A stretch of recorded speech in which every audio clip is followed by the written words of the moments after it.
Okay, so you were bulimic, is that right? Mm-hmm. And anorexic as well, or just bulimic? Well, they called it anorexia binge purge type, so it was technically both. In a way, I was anorexic when I was 12 years old.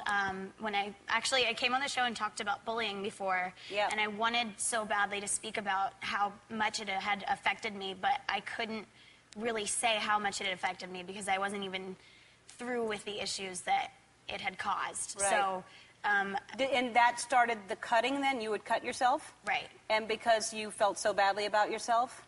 Right. I think that years of abuse in school and just, so many things were said to me that just haunted me every day. And I went from having all these friends to none.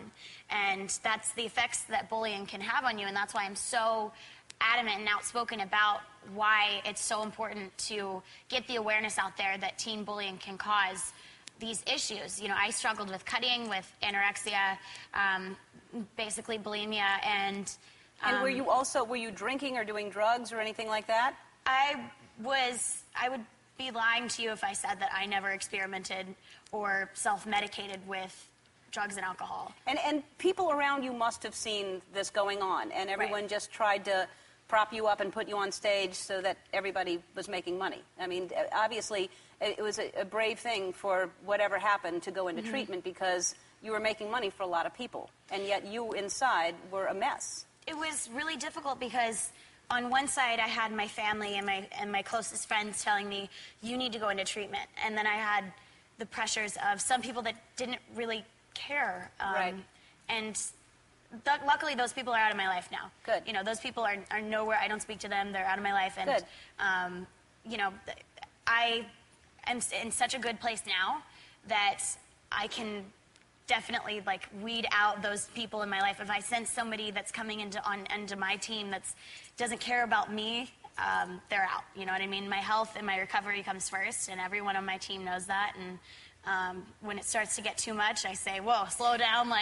Good. I'm working way too much, and they'll slow it down. And that's very mature for someone who's 19 to say, "Whoa, slow down," because that's sort of the pace of this business anyway, much less at that age.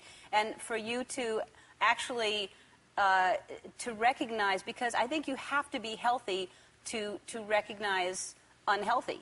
If you're unhealthy, you're just surrounded by unhealthy people, and you don't know any different because they're just, they're kind of on the same page. Exactly, and that's why I was so successful with manipulating the people around me with my addictions, and that's what happens when you are, you've lost control of yourself to a disease.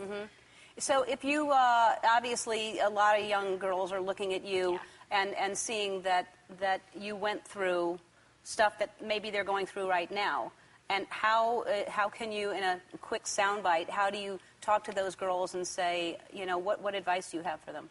Well, one of the reasons why I became so outspoken when I decided to come out of treatment and talk about my issues was because when I grew up and I was dealing with the pressures to be thin, it was the time in the tabloids when very, very skinny girls were on the cover of every magazine.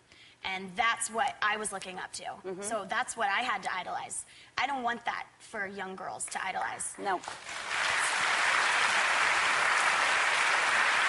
So unhealthy. It is. It's very unhealthy.